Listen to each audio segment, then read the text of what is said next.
बिस्मिल्लाहिर्रहमानिर्रहीम। अस्सलाम वालेकुम। इस टॉपिक में हम ये पढ़ेंगे कि पाइथन में मॉड्यूल्स का क्या कॉन्सेप्ट है और हम उसको कैसे यूज़ कर सकते हैं अपने कोड को एफिशिएंट बनाने।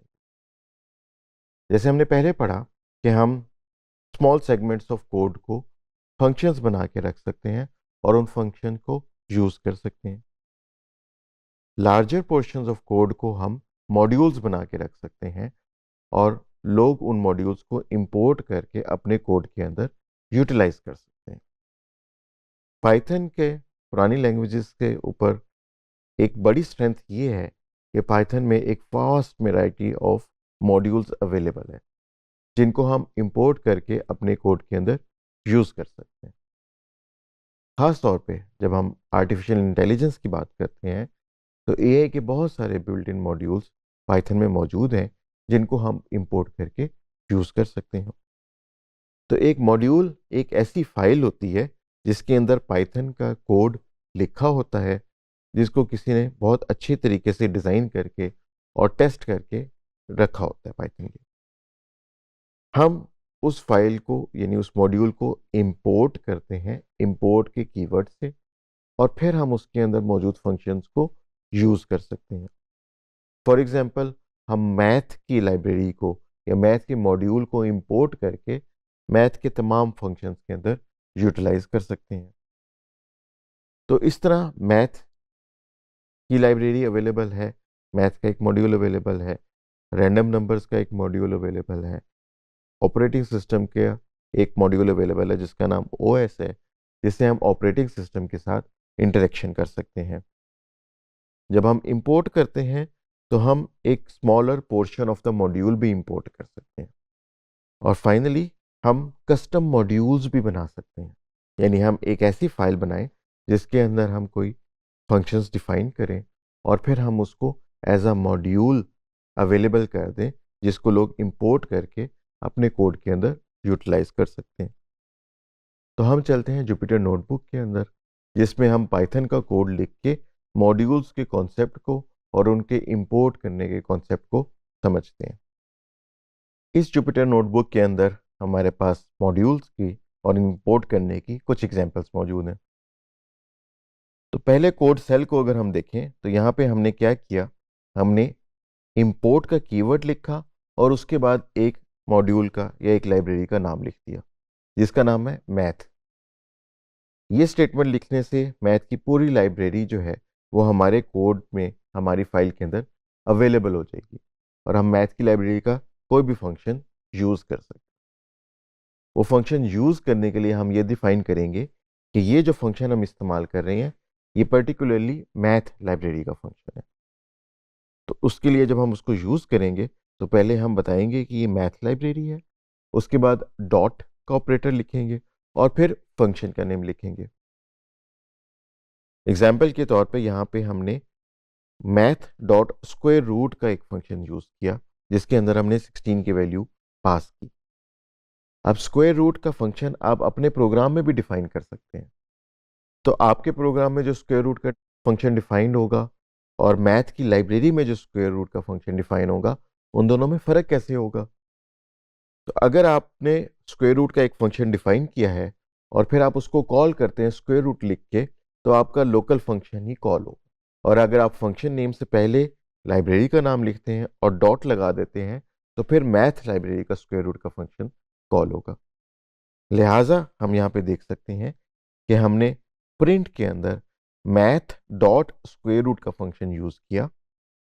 तो ये स्क्वायर रूट का फंक्शन मैथ लाइब्रेरी में से आया, उसमें हमने 16 वैल्यू पास की और स्क्वायर रूट का फंक्शन उसका स्क्वायर रूट निकाल के रिटर्न करेगा और उस रिटर्न वैल्यू को हम प्रिंट कर देंगे।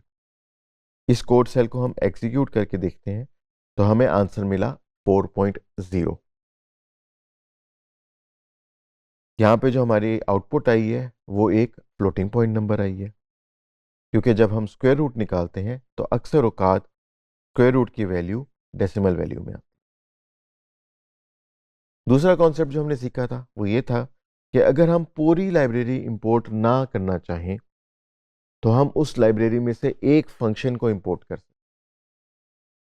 उसकी एग्जांपल हमारे नेक्स्ट कोड सेल के अंदर है कि हमने मैथ लाइब्रेरी में से सिर्फ स्क्वायर रूट के फंक्शन को इंपोर्ट कर लिया। तो उसको लिखने का तरीका यह है कि हम फ्रॉम का कीवर्ड यूज करते हैं, जिससे हम बताते हैं कि इस मॉड्यूल में से किसी फंक्शन को इंपोर्ट करना है, और फिर जिस फंक्शन को इंपोर्ट करना है उससे पहले हम इंपोर्ट का कीवर्ड डाल देते हैं। तो यहां पे हम इसको बता रहे हैं कि from math library import the function of square root. और जब हमने इस फंक्शन को इंपोर्ट कर लिया, अब जब हम इसको यूज करेंगे तो अब हमें मैथ लाइब्रेरी बताने की जरूरत नहीं है, क्योंकि अब हमने मैथ लाइब्रेरी को इंपोर्ट नहीं किया, बल्कि मैथ लाइब्रेरी में जो स्क्वायर रूट का फंक्शन है सिर्फ उसको इंपोर्ट किया। तो अब हम डायरेक्टली इस फंक्शन को कॉल कर सकते हैं। इसके अंदर हम 25 की वैल्यू पास करेंगे और मैथ की लाइब्रेरी हमें उसका स्क्वायर रूट कैलकुलेट करके रिजल्ट दे देगी। इसको हम एग्जीक्यूट करके देखते हैं तो हमारे पास आंसर आ गया 5.0। तो यहां पे अब तक हम ये देख चुके हैं कि हम पूरी लाइब्रेरी को भी इंपोर्ट कर सकते हैं या उस लाइब्रेरी के किसी फंक्शन को भी इंपोर्ट कर सकते हैं। अब तीसरी एग्जांपल हमारे पास ये है कि हम खुद अपना भी एक मॉड्यूल बना सकते हैं, और उस मॉड्यूल को बनाने का तरीका ये है कि हम एक फाइल बनाएं .py एक्सटेंशन के साथ। तो मैंने यहां पे एक फाइल बनाई हुई है mymodule.py। उसके अंदर मैंने एक फंक्शन डिफाइन किया ग्रीट के नाम से। ये फंक्शन हम कई दफा देख चुके हैं और इसको हम ग्रीटिंग्स के लिए इस्तेमाल करते हैं। तो इसके अंदर हमने एक फंक्शन डिफाइन किया ग्रीट, जिसकी बॉडी में एक स्टेटमेंट है प्रिंट की, और उस पर हम प्रिंट करवाते हैं hello I am the modules file. इसको हम एक .py एक्सटेंशन के साथ सेव कर देंगे mymodule.py, और ये हमारे उसी पाथ में जब अवेलेबल होगी तो हम इस मॉड्यूल फाइल को इंपोर्ट कर सकते हैं अपने किसी भी प्रोग्राम के अंदर। तो हम वापस जाते हैं अपनी जुपिटर नोटबुक के अंदर, और यहां पे अब हमने उस मॉड्यूल को इंपोर्ट किया, इंपोर्ट माय मॉड्यूल लिख के। यहां पे जो नाम हमने लिखा है वो एग्जैक्टली उस फाइल का नाम है, और .py हमने नहीं लिखा। तो जब हम इंपोर्ट माय मॉड्यूल लिखेंगे तो पहले वो सर्च करेगा कि क्या पाइथन में इस नाम की लाइब्रेरी अवेलेबल है। अगर नहीं अवेलेबल तो वो हमारे लोकल फोल्डर से माय मॉड्यूल नाम का मॉड्यूल लोड कर लेगी, और फिर हम माय मॉड्यूल के अंदर ग्रीट का एक फंक्शन है उसको कॉल कर सकते हैं। तो यहाँ पे हमारा जो कस्टम मॉड्यूल है माय मॉड्यूल, वो उसको हमने इंपोर्ट कर लिया और उसके अंदर से एक फंक्शन ग्रीट का कॉल कर लिया। अब इस हम कोड सेल को एग्जीक्यूट करके देखते हैं।